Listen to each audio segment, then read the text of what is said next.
전략수여 보겠습니다. 토마토 투자클럽의 김정수 전문가입니다. 안녕하세요. 네, 안녕하세요. 반갑습니다. 김정수 전문가입니다. 네, 지난주와는 상당히 좀 다른 월요일을 맞이하고 있습니다. 오늘장 한마디 어떻게 정하셨어요? 네, 오늘장 한마디는 이렇게 정해봤습니다. 이제 애플카 관련된 좀 이슈가 있고요. 그 다음에 코로나, 영국, 그 다음에 그 남아공 관련된 이런 좀 변이들이 좀 있죠. 그 다음에 이제 삼성전자 반도체 해외 쪽 투자와 관련된 이 부분이 있어서 요거를 이렇게 좀 정리를 해봤는데요. 이제 박스권 전략에서 우리가 좀 공략해야 되는 집단을 이제 바이오 제약 쪽에서는 바이오 제약 전체를 좋게 보지 않고 이 중에서 저는 위탁 쪽하고 여기서의 플랫폼 모더나 mRNA를 기반으로 한 게 영역이 더 커진다라는 관점을 보고 있기 때문에 mRNA 관련된 그래서 여러분한테는 제가 뭐 올리패스나 에스팜이나 이제 올릭스 이런 거를 잡아드렸죠. 그리고 이제 IT 반도체의 5G. 그래서 이렇게 정리를 좀 해봤습니다. 네. 네.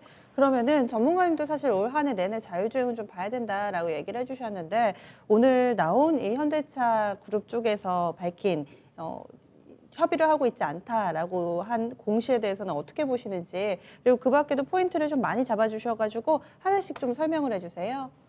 네, 올해 코로나19 쪽 관련된 키워드는 이제 위탁, 그죠? 그 다음에 여기에 이제 플랫폼이 붙는 거고요. 그 다음에 자율주행차. 그러니까 사실 우리나라 코스피 지수의 멀티플이 높아질 수 있는 거는 자율주행차라는 것이 시장이 좀 던져졌고, 여기에 애플이 불을 지폈기 때문에 뭐 아마존카나 그 이전에 진행했었던 이제 뭐 테슬라의 자율주행 관련된 이런 부분들이 더 시너지 효과를 좀 얻은 거거든요. 요거에 따라서 자동차 관련된 주식들이 시세를 많이 좀 뽑았었고요. 대표적으로 이제 기아 자동차 같은 경우가 지난주에 다른 섹터들에 비해서 가장 큰 강세 흐름이 나왔고 오늘 가격 조정은 저는 어떻게 보면은 시장에서 애플카라는 요 이슈를 시장에 던져졌지만 사실 따라가지만 않으면 되는 거거든요. 그죠? 뭐 제가 앞서 이 방송과 이제 명의들의 복귀인가 거기서 제가 여러분들한테 제시해드렸던 자리가 92,800원이 깨졌을 때는 이제 83,000원짜리까지 기다려야 된다. 신규 공략하시는 분들, 그죠? 이런 게 다 사실 그 이전에 전략이 됐었기 때문에 제가 방송 꾸준히 보셨던 분들은 기아 자동차 요 기준가나 그 다음에 현대 모비스 같은 경우는 30만 원대 초반, 그죠? 이거 깨질 때까지 좀 기다리라는 말씀을 하셨던 걸 다 기억을 하실 겁니다. 그리고 이제 현대자동차 같은 경우도 마찬가지인 거고요. 근데 여기에 이 주말에 애플카라는 이 악재가 던져진 거잖아요. 그러면 이들 주식이 어떻게 반응하는지 봐야 되는데 지금 시장에서 기아자동차 급락한 다음에 바로 들어올리는 흐름이 나오고 있지 않잖아요. 그리고 현대차 쪽에서 합의된 뭐 부분이 일부 없다. 이런 식으로 복고가 되고 있는데 근데 하한가를 안 가잖아요. 출발했던 자리는 지금 6만 원대 한 초중반에서 시작을 해가지고 10만 원대까지 갔는데 요 애플카 이슈 때문에 올라왔는데 만약에 그것이 완전히 백지화가 됐다고 한다면 하한가를 가야 되는데 그런 부분이 반영이 된 게 아니니까 지금 애플카와 관련된 이런 이슈는 자율주행과 관련된 키워드는 사라졌다고 보면 안 되고요. 기간이 조금 더 길어지기 때문에 그거에 맞춰서 주가가 빠지는 거라 보면 됩니다. 우리가 주식시장에서는 기간이 길어지는 이런 어떤 시기에 대한 불확실성, 그죠? 시기에 대한 좀 불확실성도 악재로 작용을 하거든요. 그래서 기아자동차 어제도 제가 좀 공개 방송을 좀 해드렸는데 지난주하고 그래서 기아자동차 기준가 83,000원짜리 놓고 대응을 하시면 될 것 같고 그 다음에 현대모비스도 30만 원대 이제 초반 정도 이 자리가 깨졌을 때 전 공략 가능하다고 봅니다. 그리고 바이오 제약하고 그 다음에 이제 자율주행 이 키워드가 어떻게 보면 제가 여러분한테 제시해드렸던 이 키워드의 중심에 있는데요. 이들 자금이 붕괴가 되면 어느 쪽으로 자금이 이동하고 있는지를 보는 거죠. 이 돈들이 어디 쪽으로 향해서 가고 있느냐. 그럼 한번 여기에 이제 1위부터 100위에 해당하는 종목이거든요. 시가총액 1위부터 이제 100위까지 해당하는 종목군인데 CS 윈드, 한국타이어, SO일, NC소프트, 신한지주 이런 애들, 현대중공업, 롯데케미칼 이런 애들이 자율주행 관련된 주식들, 현대차 그룹 관련된 주식들에 의한 하락의 자금들을 좀 가져가고 있는 게 좀 보이실 거고요.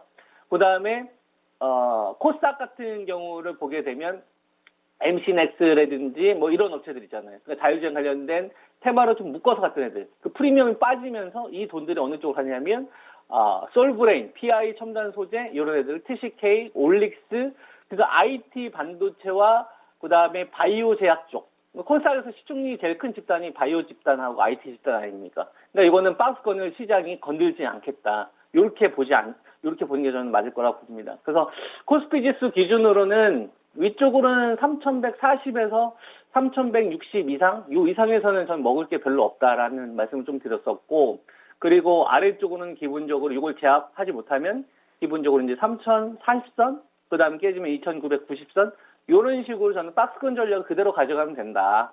다만 현재 시장에서는 추격 매수나 신규 진입을 했었을 때 따라가서 먹을 게 별로 없으니까 대형주들보다는 좀 중소형주들, 그 다음에 대형주는 좀 하단에서만 공략을 하시고, 그 다음에 코스닥 IT 반도체 쪽을 공략하는 게 훨씬 더 낫다. 이게 훨씬 더 효율적이다. 이런 말씀을 좀 드릴 수 있죠. 뭐 단도직입적으로 말씀을 드리면 삼성전자 제가 78,000원짜리를 기다려보자고 했잖아요. 그때 84,000원 요 자리 깨졌었을 때 들어갔다가 추세 못 만드니까 한번 팔았다가 다시 기다려보셔라. 또 실제로 지금 잘 안 가지 않습니까? 그리고 보면은 하이넥스 같은 경우 제가 118,000원 여러분한테 말씀드렸을 때가 딱 첫 번째 공략 자리였고요. 실제 그 자리에서 딱 정확하게 반등 나왔어요. 근데 여기서의 기대 수익률은 상대적으로 크지 않기 때문에 만약에 하단 쪽에 대한 테스트가 나오면 112,000원짜리 기다리는 지금 말씀을 좀 드리고 있는 거고요. 그 다음에 5G 가운데서는 KMW를 여러분들한테 꾸준히 이야기해드리고 있는데 82,000원에서 3,000원. 요 안착되는 게 이제 스타트되는 지점이다. 그래서 5G 가지고 계신 분들은 반드시 KMW 기준가 요 체크하시면서 대응하시면 좋을 것 같고, 그 다음에 다른 5G 가운데서 이제 KMW를 기준으로 말씀을 좀 드렸고요. 그 다음에 바이오제약 같은 경우도 우리가 한번 잘 보면은 다른 주식들 같은 경우는 좀 정체 구간이잖아요. SK 케미칼이나 그죠? 그 다음에 이제 삼성 바이오로직스 같은 경우 옆으로 좀 횡보하는 흐름들이 나오지 않습니까? 녹십자 같은 경우도 보면은 추세는 좀 유지를 해주고 있는데 좀 고점에서 좀 힘을 모으고 있는 이런 단계잖아요. 근데 올리패스 같은 애들은 올라가잖아요.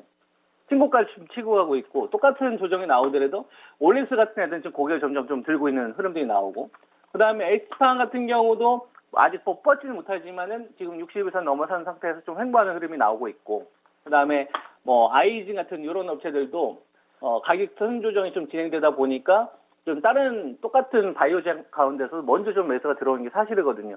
그럼 이걸 우리가 어떻게 볼 수 있을 것이냐를 보면 1월 7일자 이 모더나의 mRNA 백신과 관련된 이 부분이, 그 다음에 이 항체 유지와 관련된 부분이 보고서가 나오고 나서부터 이런 흐름들이 지금 만들어지고 있거든요. 그러니까 지금 뭐 영국 변이라든지 그 다음에 이제 남아공 변이와 관련된 부분에 있어서 아데노바이러스나 단백질 제조업보다 mRNA를 기반으로 한 백신이 훨씬 더 우위에 있구나. 이런 공감대가 형성이 되니까 이런 자금들이 좀 들어오는 거다. 그러니까 이제 제가 여러분한테 바이오제약, 위탁이나 mRNA 관련 실제로 이쪽으로 투자하셨던 분들은 체감지수 되게 좋습니다. 다른 섹터를 안 하고 이쪽 하셨던 분들은. 그죠? 종목에 대한 차이가 있는 거고요.